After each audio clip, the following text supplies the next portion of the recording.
8절에서 21절까지 말씀입니다.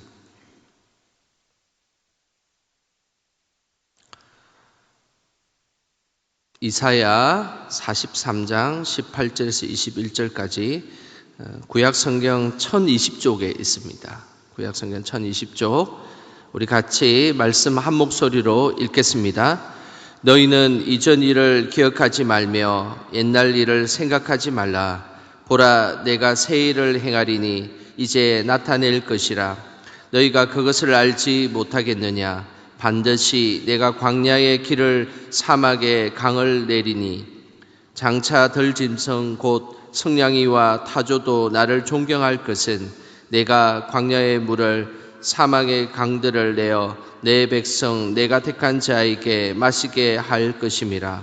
이 백성은 내가 나를 위하여 지었나니 나를 찬송하게 하려 함이니라. 아멘. 이른 아침에 예배 자리에 나오신 우리 성도님들 주님의 이름으로 축복합니다. 새들 중에서 노래를 아주 잘하는 새가 있습니다. 까나리아라는 이 새인데요. 한번 화면에서 보시는 것처럼 아주 이쁘게 생겼고, 이 카나리아라는 이 새는 노래를 잘 부르기로 아주 유명한 새입니다. 요즘에는 특별히 이 동물들을 강아지나 고양이를 반려동물이라고 이야기를 합니다. 그래서 많은 사람들이 이 반려새로 이 카나리아를 많이 기른다고 합니다. 아름다운 노래를 부르는 카나리아 소리를 듣고 있다 보면 심신이 편안해지고 그리고 마음도 기뻐지기 때문에 이 새를 많이 기르고 있습니다. 그렇지만 이 카나리아라는 이 새는 항상 노래를 잘 부르지는 않습니다. 특별히 카나리아는 환경의 영향을 많이 받는 그런 새입니다. 그렇기 때문에 노래를 잘 부르는 어미새나 친구새가 옆에서 같이 노래를 불러주면 그 목소리가 계속 유지가 되는데, 다른 새들과 함께 있으면 목소리가 달라지는 경우들이 아주 많다는 것이죠. 어떤 사람이 카나리아를 한 마리 길렀습니다. 아름다운 노래소리로 인해서 행복하게 기르고 있었는데, 어느 날 옆에 참새를 한 마리 그곳에 새장에 두고 같이 그 카나리아를 키웠습니다. 그러자 어느 날 노래를 잘 부르던 이 카나리아 새가 그냥 짹짹거리기만 하고 노래를 잘 부르지 못하였다는 사실입니다. 그런 것들을 볼 때 이 카나리아라는 이 새는 자기 목소리를 쉽게 잃어버리고 쉽게 환경에 따라 변하는 그런 독특한 새임에는 틀림없습니다.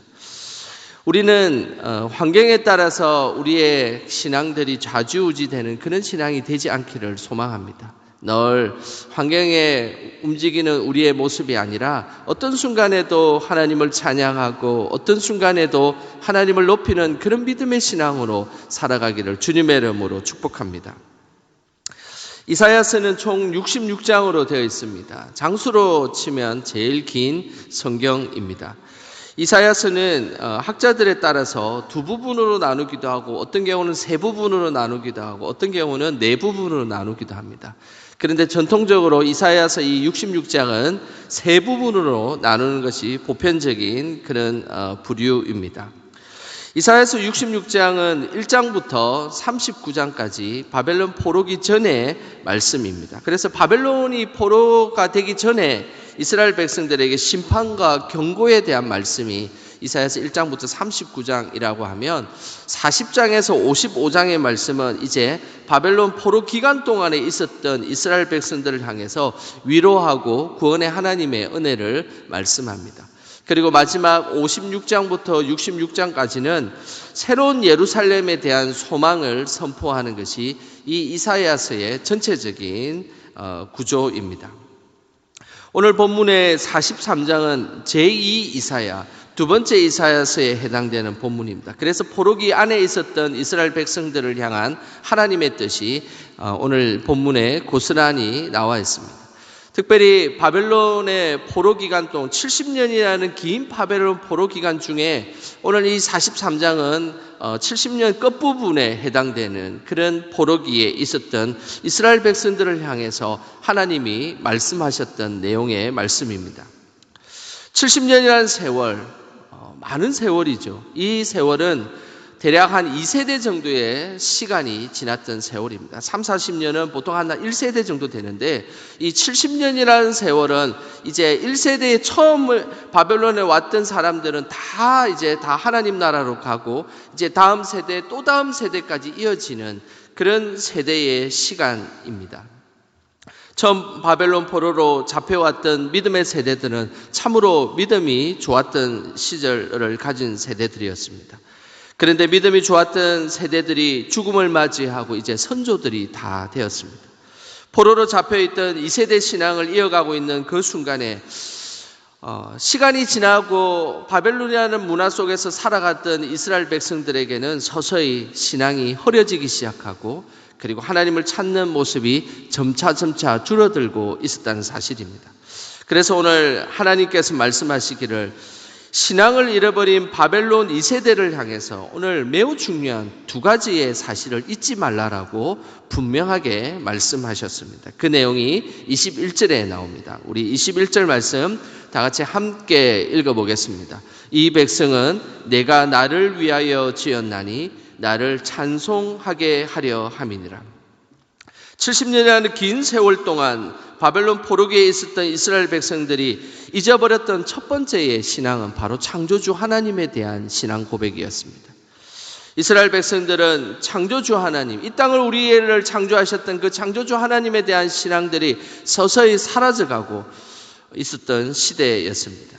이들이 창조주 하나님에 대한 신앙을 잃어버렸던 이유는 궁극적으로는 그들이 눈에 보이는 바벨론 신, 그리고 강력한 바벨론 신이 오히려 더 강하게 보였기 때문입니다. 당시에 바벨론에는 마르둑이라는 그런 신이 있었습니다.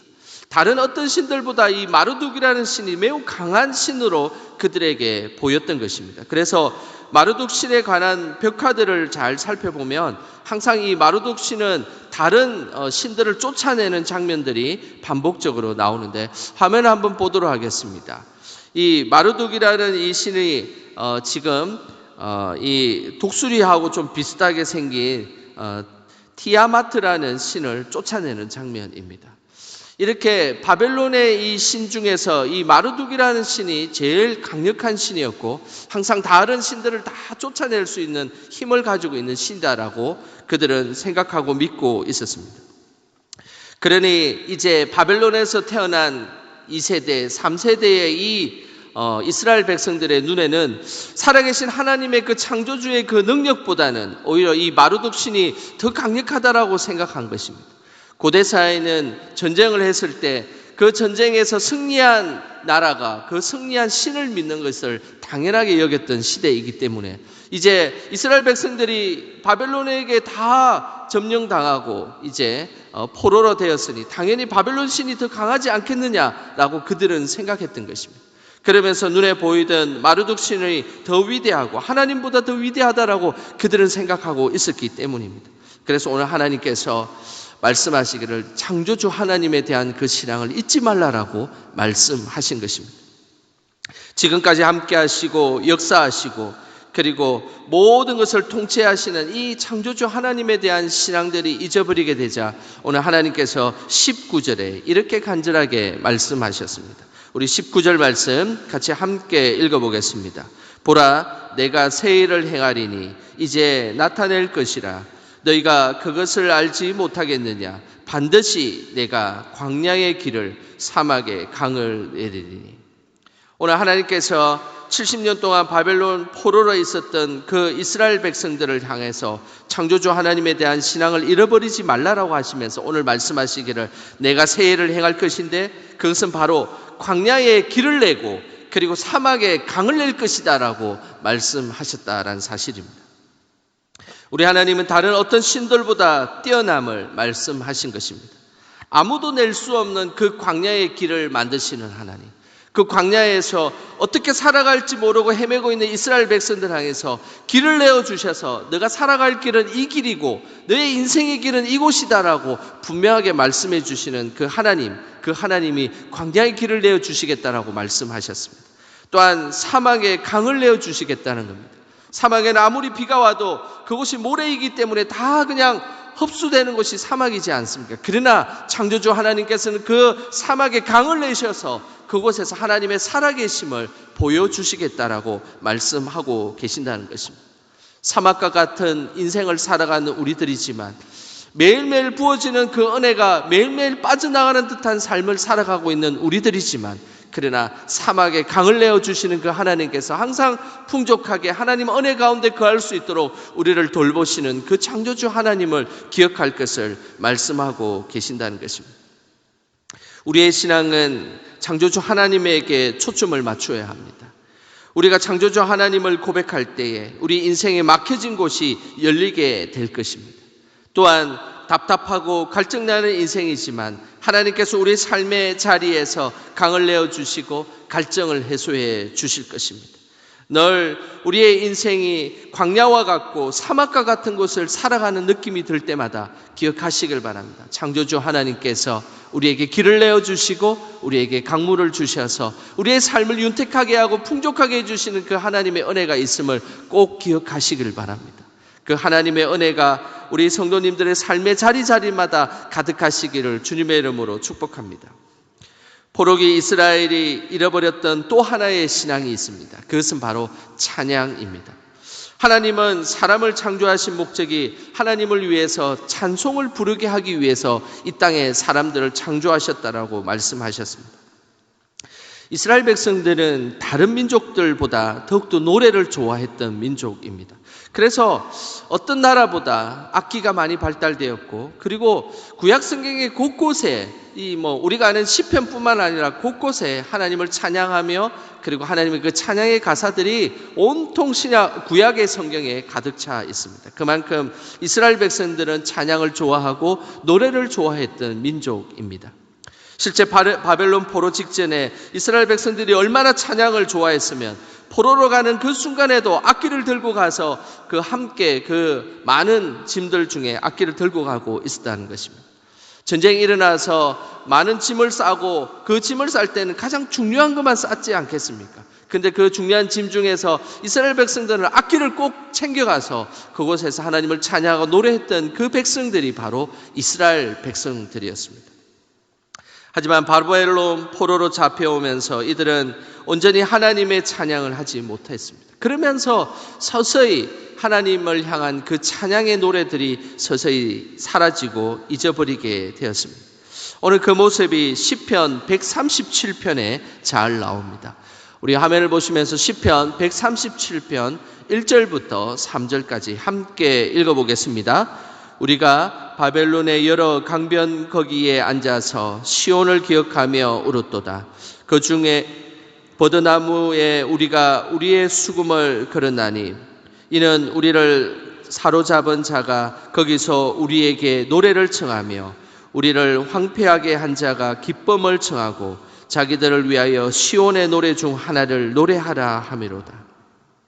오늘 1절에 보면 이스라엘 백성들이 바벨론에 잡혀간 그 바벨론 강가에 앉아 있었다라고 말씀하고 있습니다. 이스라엘 백성들이 이제 바벨론에 잡혀가가지고 포로 생활을 하는 그 와중에 바벨론 강가에 그곳에 앉아 있었다는 겁니다. 한번 상상을 해보십시오. 그들은 바벨론 강가에 앉아 있었습니다. 그리고 그들이 포로 때 가져왔던 그 수금을 가져와서 하나님께 찬양하고, 그리고 그 수금을 잠시 나무 위에 걸어 두었습니다. 오늘 성경에는 시온을 향하여 기억하며 울었다라는 이 표현은 시온을 향해서 찬양하며 하나님 앞에 기도했다라는 그런 표현입니다. 그러면서 그렇게 울고 수금을 타며 하나님 앞에 찬양했던 그 순간에 그 모습을 봤던 바벨론의 사람들이 자신을 위해서 시온의 노래 중 너희들이 부르는 노래가 참 좋구나, 너희들 노래 한번 불러보라고 그렇게 부추기는 장면이 오늘 이 시편 137편의 말씀입니다. 오늘 이 말씀 가운데 이들의 마음은 어떠했겠습니까? 바벨론 포로에 잡혀가서도 억울하고 하나님의 찬양을 목 놓아 부르지도 못하는 그 와중에 잠시 찬양을 부른 그 모습을 보고 바벨론에 있는 사람들이 비아냥거리면서 다시 한번 그 찬양 한번 불러보라고 이야기했으니 그들이 부르는 그 찬양의 슬픔과 한이 얼마나 많이 서려 있었겠습니까? 그래도 바벨론 포로 1세대들은 가슴속에 하나님의 그 찬양을 가지고 있었습니다. 그래서 많은 찬양 가운데 그들은 그랬습니다. 그런데 중요한 것은 70년이라는 세월이 지나면서 그들은 서서히 가슴속에 찬양이 사라지고 있었다는 것입니다. 그래서 오늘 하나님께서 다시 한 번 더 이렇게 말씀하십니다. 우리 21절 다시 한 번 더 함께 읽어보겠습니다. 이 백성은 내가 나를 위하여 지었나니 나를 찬송하게 하려 함이니라. 오늘 하나님은 분명하게 말씀하셨습니다. 창조주 하나님께서 너희들을 창조하시고 그리고 너희들이 이렇게 하나님 앞에 찬송을 하며 살아가는 백성임을 잊지 않고 살아갈 것을 하나님께서 분명하게 당부하고 계셨다는 사실입니다. 그들 가슴 속에 찬양이 사라지고 있다는 것은 그들 가슴 속에 하나님이 사라지고 있다는 사실입니다. 이것을 너무나 잘 알고 있었던 하나님께서 오늘 엄중하게 찬송을 부르는 모습으로 이 땅을 살아갈 것을 말씀하신 것입니다. 저는 우리 성도님들의 가슴 속에 늘 찬양이 가득하시기를 주님의 이름으로 축복합니다. 그래서 그 하나님을 인하여서 기뻐하는 그 기쁨의 은혜가 우리 속에 샘솟을 때 그 믿음이 하나님 앞에 기뻐하는 온전한 믿음임을 하나님께 향한 그 축복으로 잘 기억하시기를 소망합니다. 어제 온 교회들이 작년부 수련회로 모여서 함께 식사도 하고 찬양하는 시간들을 가졌습니다. 우리 성도님들의 그 찬양하는 모습들을 제가 찬찬히 보니까 정말로 우리 교회도 찬양이 충만하고 가득한 교회다라는 생각이 들었습니다. 얼마나 각종 악기들과 많은 것들을 가지고 찬양하고 있는 그 모습이 너무나 아름답고 그렇게 감사한 모습이었습니다. 하나님이 분명히 기뻐하셨을 것입니다. 찬양의 매우 중요한 특징은 우리의 믿음의 세포를 자라게 한다는 사실입니다. 서두에 이야기한 이 카나리아라는 새는 좀 독특하게 보통은 뇌가 이렇게 형성이 되면 새로운 이 뇌세포가 잘 만들어지지는 않습니다. 그런데 이 카나리아라는 새는 조류학자들이 보니까 특별히 새로운 이 뇌세포가 잘 만들어지는데 그 이유는 노래를 부르면서 뇌세포가 잘 만들어진다는 것입니다. 그러면서 이 신경세포가 더욱더 많이 만들어짐을 통하여서 그 새는 그렇게 노래를 부르는 것을 좋아하고 그렇게 항상 노래 부르는 기쁨을 다른 사람들과 환경들에게 유익을 준다는 사실입니다. 저는 우리 성도님들도 항상 찬양 가운데 우리의 믿음의 세포들이 많아지시기를 소망합니다. 우리의 세포들이 점차 나이가 들에 따라 줄어들지만 그러나 찬양 가운데 하나님을 찬양하고 기뻐하는 그 순간은 우리의 믿음의 뇌세포가 계속해서 더 많아지고 왕성해진다라는 사실을 꼭 기억하시길 바랍니다. 또한 찬양은 기분이 좋을 때만 하는 것이 아닙니다. 찬양이라는 것은 힘들고 어려운 순간에도 하나님 앞에 찬양하는 것, 이것이 하나님께서 원하시는 믿음의 모습입니다. 스페포드라는 사람이 있었습니다. 그는 1860년에 성공한 법률회사 사장이었습니다. 어느 날 무디 목사님의 설교를 듣고 큰 은혜를 받게 되었습니다. 그러면서 일평생 하나님만을 섬기는 하나님의 사람이 되어야 되겠다라고 그는 고백하였습니다. 어느 날 43세가 되었 날 투자한 부동산에 불이 나서 전 재산을 잃고 말았습니다. 그리고 그 여파로 급성 피부병까지 걸리게 되었습니다. 너무 지치고 힘들어서 가족들과 함께 잠시 여행을 떠나기로 생각을 했습니다. 그래서 유럽 여행을 계획하였습니다. 1873년 11월 15일 스페포드는 아내와 4딸과 함께 먼저 여행을 가려고 했습니다. 그런데 갑자기 사업으로 인해서 자신을 먼저 출발하지 않고 아내와 4딸을 먼저 배에 떠나보냈습니다. 그리고 와서 자신의 아내와 4딸을 타고 가는 배가 영국 배와 충돌을 한 나머지 그 배가 파산되어서 많은 사람들이 죽음을 맞이하게 되었습니다. 그때의 그의 아내는 극적으로 구조되었지만 사랑하는 4딸은 그 차가운 바닷속에 다 죽음을 맞이하게 되었습니다. 그는 이 소식을 듣고 눈앞이 캄캄해졌습니다. 사업도 실패하고 병들어 있고 그리고 자신이 사랑했던 그 4명의 딸들이 다 바다의 차가운 곳에 죽음을 맞이했다는 그 순간에 너무나 괴롭고 힘들어서 하나님 앞에 이렇게 기도를 하였습니다. 주님, 누구보다도 주님을 사랑했던 저에게 어찌하여 이토록 큰 시련을 주십니까? 그러면서 하나님 앞에 기도하며 자신의 삶의 모든 것들을 하나님 앞에 내려놓고 있는데 갑자기 마음속 깊은 곳에서 형언할 수 없는 하나님의 평안이 찾아왔습니다. 그러면서 그의 입술에는 평생 경험하지 못한 평안의 고백이 나오기 시작했습니다. 주님이 주시는 그 평안의 고백을 영감으로 시를 썼는데 그 시가 바로 우리가 잘 부르는 찬송가 413장의 찬양입니다. 내 평생에 가는 길이라는 찬양입니다. 가사를 제가 한번 읽어드리겠습니다. 내 평생에 가는 길 순탄하여 늘 잔잔한 강 같든지 큰 풍파로 무섭고 어렵든지 나의 영혼은 늘 편하다. 내 영혼 평안해. 내 영혼 내 영혼 평안해. 저 마귀는 우리를 삼키려고 입 벌리고 달려와도 예수는 우리의 대장되니 끝내 싸워서 이기리라. 내 영혼 평안해. 내 영혼 내 영혼 평안해. 내 주연죄 주홍빛 같더라도 주 예수께 다 아뢰면 그 십자가 피로서 다 씻어사 흰눈보다 정하리라. 내 영혼 평안해. 내 영혼 내 영혼 평안해. 저 공중에 구름이 일어나며 큰 나팔이 울릴 때에 주 오셔서 세상을 심판해도 나의 영혼은 겁 없으리. 내 영혼 평안해. 내 영혼 내 영혼 평안해. 힘들고 어려운 일이 있고 그리고 우리의 삶에 많은 복잡한 일이 있어도 우리 가슴 속에 그 찬양의 은혜를 잊지 않으시기를 소망합니다. 그리고 주께서 주시는 그 평안함이 우리의 삶에 하나님의 은혜로 가득하게 될 것입니다. 이 시간 우리 같이 함께 내 평생 가는 길 찬양하는 시간 갖도록 하겠습니다.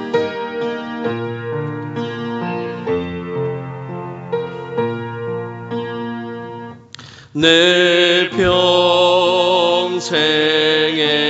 가는 길 순탄하여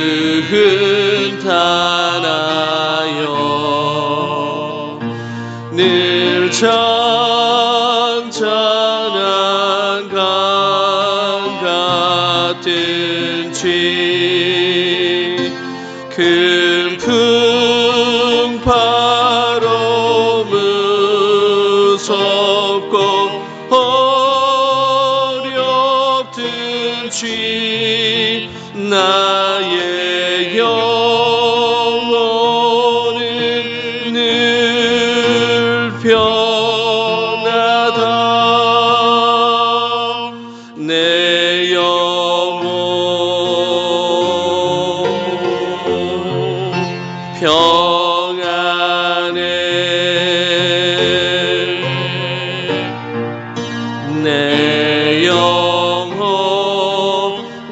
내 영혼 내 영혼 평안해.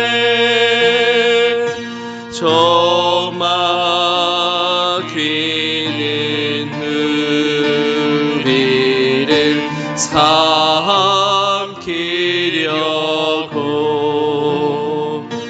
입 벌리고 달려와도 주 예수는 우리의 대장되니 끝내 싸워서 이기리라. 내 영혼 평안해. 내 영혼 내 영혼 평안해. 내 지은 죄 주홍빛 같더라도 주 예수께 다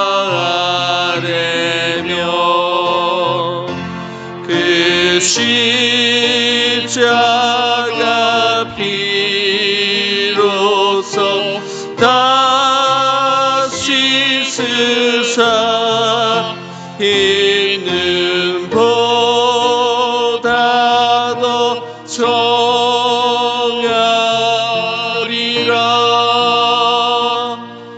내 영혼 평안해. 내 영혼 평안해. 저 공중의 구름이 일어나며 큰 나팔이 울릴 때에 주 오셔서 세상을 심판해도 나의 영혼은 겁없으리. 내 영혼 평안해. 내 영혼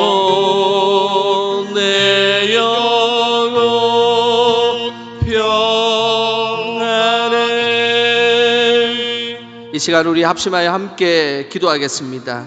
하나님, 내 평생에 가는 길이 순탄하지 않고 내 평생에 가는 길이 풍랑이 찾아올지라도 하나님 그 속에 함께하여 주셔서 주님께서 주시는 평안함을 허락하여 주시옵소서.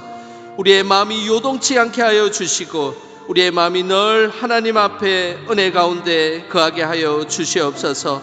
그래서 정말로 우리의 이 땅의 삶이 광야의 길을 만드시고 사막의 강을 만드시는 그 은혜가 우리 안에 있게 하여 주시옵소서. 이 시간 그의 은혜 달라고 이 시간 합심하여 함께 기도하겠습니다. 하나님 아버지, 이 시간 하나님의 은혜를 구하며 나아갑니다. 우리의 인생의 풍파가 찾아오고 하나님 아버지, 우리의 인생에 어려운 일들이 많이 올지라도 주께서 주시는 그 평안함과 찬양의 은혜가 가득하게 하여 주시옵소서. 우리 영광의 성도들 가운데 찬양의 은혜가 하나님 흘러 넘치게 하여 주시고 그 은혜가 하나님 폭포수같이 흘러 넘치는 믿음의 시간이 되길 원합니다. 이 자리가 그렇게 하나님 앞에 찬양하며 나가는 믿음의 자리가 되게 하여 주시고 우리에게 요동치 않는 믿음을 허락하여 주셔서 늘 평안함으로 하나님 앞에 나가는 그런 고백들을 하나님 앞에 나가는 그런 우리의 심령이 되게 하여 주시옵소서. 하나님, 이른 아침 하나님 앞에 하나님을 사모하여 나온 우리 성도들 주님께서 어루만져 주시고 이들의 노고와의 삶을 붙잡아 주셔서 늘 하나님이 주시는 평안함으로 살아가며 그렇게 은혜를 구하며 살아가는 우리 모두 될 수 있도록 성령께서 함께하여 주시옵소서. 우리를 창조하신 하나님, 부족한 우리를 위해서 광야의 길을 만드시고 사막에 강을 내어 주셔서 감사드립니다. 어떤 순간에도 항상 하나님만 찬양하는 저희들이 되게 하시고 심령 깊은 곳에서 하나님을 사랑하고 찬양하게 하옵소서. 예수님의 이름으로 기도드립니다. 아멘.